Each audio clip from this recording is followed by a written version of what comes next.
Hey guys, welcome to my art world. ಚಿತ್ರ ಡಾರ್ಕ್ನೆಸ್ಸನ್ನು ಕಮ್ಮಿ ಮಾಡಲಿಕ್ಕೆ ನೀಡಬಲ್ ಇರೇಸರನ್ನು ಯೂಸ್ ಮಾಡ್ತಾ ಇದ್ದೀನಿ ಮತ್ತು ಲೈನ್ಸ್ಗಳನ್ನು ಎರೇಸ್ ಮಾಡಲಿಕ್ಕೆ ಮಾಮೂಲಿ ಎರೇಸರಿಂದ ಎರೇಸ್ ಮಾಡ್ತಾ ಇದ್ದೀನಿ. ರೆಫರೆನ್ಸ್ ಪಿಕ್ಚರಲ್ಲಿ ಸ್ವಲ್ಪ ಲೈಟಾಗಿ ಎಲ್ಲೆಲ್ಲಿದೆಯೋ ಅಲ್ಲಲ್ಲಿ ವೈಟ್ ಆಯಿಲ್ ಪೇಸ್ಟಲ್ಲಿಂದ ಫಿಲಪ್ ಮಾಡ್ಕೊಳ್ತಾ ಇದ್ದೀನಿ. ಯಾಕಂದರೆ ಅಲ್ಲಿ ಬೇರೆ ಕಲರ್ ಮಿಕ್ಸ್ ಆಗಬಾರ್ದು ಅನ್ನೋ ದೃಷ್ಟಿಯಿಂದ. ನೆಕ್ಸ್ಟ್ ಅದಾದಮೇಲೆ ಬ್ಲೂ ಕಲರಿಂದ ಫಿಲ್ ಮಾಡ್ತಾ ಇದ್ದೀನಿ.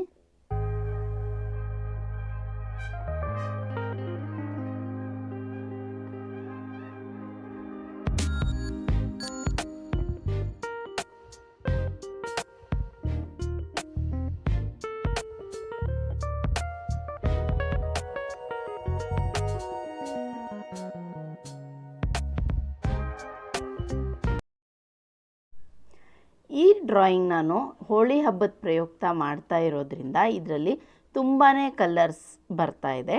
ಇಲ್ಲಿ ಪರ್ಪಲ್, ಪಿಂಕ್, ಗ್ರೀನ್, ಯೆಲ್ಲೋ ಹೀಗೆ ಹಲವಾರು ಕಲರ್ಸ್ಗಳನ್ನು ಇಲ್ಲಿ ನಾನು ಯೂಸ್ ಮಾಡಿದ್ದೀನಿ. ಮತ್ತು ಡಾರ್ಕ್ ಶೇಡ್ ಎಲ್ಲೆಲ್ಲಿದೆಯೋ ಅದನ್ನು ನಾನು ಇಲ್ಲಿ ಬ್ಲೂ ಕಲರನ್ನು ಅಪ್ಲೈ ಮಾಡ್ತಾ ಇದ್ದೀನಿ. ಇಲ್ಲಿ ನೋಡ್ತಾ ಇರ್ಬೋದು ನೀವು. ಪೇಸ್ಟಲ್ ಕಲರನ್ನು ಅಪ್ಲೈ ಆದಮೇಲೆ ಇದನ್ನು ಬ್ಲೆಂಡ್ ಮಾಡಲಿಕ್ಕೆ ನಾವು ಕಾಟನನ್ನು ಯೂಸ್ ಮಾಡ್ಬೋದು, ಟಿಶ್ಯೂ ಪೇಪರನ್ನು ಯೂಸ್ ಮಾಡ್ಬೋದು ಮತ್ತು ಇಯರ್ಬಡನ್ನು ಯೂಸ್ ಮಾಡ್ಬೋದು. ನಾನು ಇಲ್ಲಿ ಮೊದಲಿಗೆ ಟಿಶ್ಯೂ ಪೇಪರನ್ನು ಯೂಸ್ ಮಾಡಿಬಿಟ್ಟು ಹೇಗೆ ಬ್ಲೆಂಡ್ ಮಾಡ್ಬೋದು ಅಂಥೇಳಿ ನಿಮಗೆ ತೋರಿಸ್ತಾ ಇದ್ದೀನಿ. ನೋಡಿ, ಈ ರೀತಿ ಸ್ವಲ್ಪ ಶಾರ್ಪಾಗಿ ಮಾಡ್ಕೊಂಬಿಟ್ಟು ಬ್ಲೆಂಡ್ ಮಾಡ್ತಾ ಹೋಗ್ಬೋದು. ಇದು ಸ್ಪೇಸ್ ದೊಡ್ಡದಿರೋ ಜಾಗದಲ್ಲಿ ಆರಾಮಾಗಿ ಬ್ಲೆಂಡ್ ಮಾಡ್ಬೋದು. ಬಟ್ ಚಿಕ್ಕ ಚಿಕ್ಕ ಸ್ಪೇಸ್ ಇರೋ ಜಾಗದಲ್ಲಿ ಸ್ವಲ್ಪ ಕಷ್ಟ ಆಗುತ್ತೆ. ಅದನ್ನು ನಾವು ಇಯರ್ಬಡ್ಸನ್ನು ಯೂಸ್ ಮಾಡ್ಬೋದು.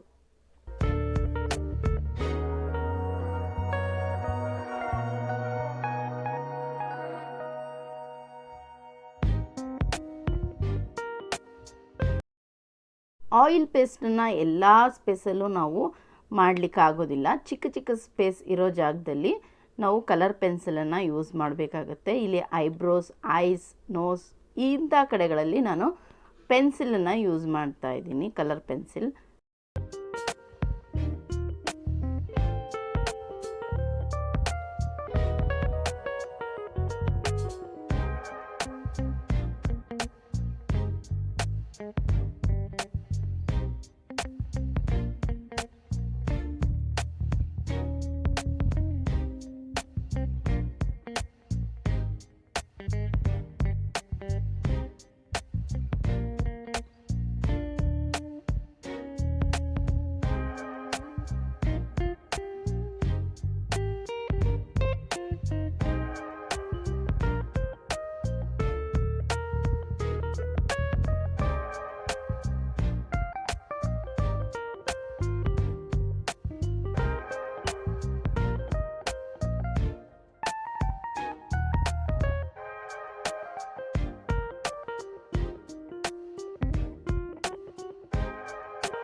ಯಾರೆಲ್ಲ ಸಬ್ಸ್ಕ್ರೈಬ್ ಮಾಡ್ಕೊಂಡಿಲ್ವೋ ಪ್ಲೀಸ್ ಸಬ್ಸ್ಕ್ರೈಬ್ ಮಾಡ್ಕೊಳ್ಳಿ. ಹಾಗೆಯೇ ಬೆಲ್ ಐಕನನ್ನು ಪ್ರೆಸ್ ಮಾಡಿ.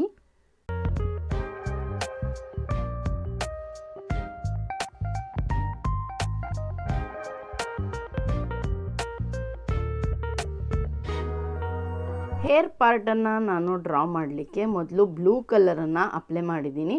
ಅದಾದಮೇಲೆ ಬ್ಲ್ಯಾಕ್ ಕಲರ್ ಅಪ್ಲೈ ಮಾಡಿಬಿಟ್ಟು ಬ್ಲೆಂಡ್ ಮಾಡ್ತಾ ಇದ್ದೀನಿ. ಇದಾದಮೇಲೆ ನಾವು ಹೇರ್ಸನ್ನು ಶೋ ಮಾಡಲಿಕ್ಕೋಸ್ಕರ ಒಂದು ಶಾರ್ಪಾಗಿರೋ ಯಾವುದಾದ್ರೂ ಕತ್ರಿ ಅಥವಾ ಬೇರೆ ಯಾವುದಾದ್ರೂ ಪೆನ್ ನಿಡ್ಡನ್ನು ತೊಗೊಂಡ್ಬಿಟ್ಟು ಈ ರೀತಿ ಮಾಡ್ಕೊಳ್ತಾ ಹೋದರೆ ಹೇರ್ಸ್ ಎಲ್ಲ ನೀಟಾಗಿ ಬರುತ್ತೆ. ಈ ಡ್ರಾಯಿಂಗ್ ನಿಮಗೆ ಇಷ್ಟ ಆದರೆ ಒಂದು ಲೈಕ್ ಮಾಡಿ, ಹಾಗೆಯೇ ಶೇರ್ ಮಾಡೋದು ಮಾತ್ರ ಮರಿಬೇಡಿ.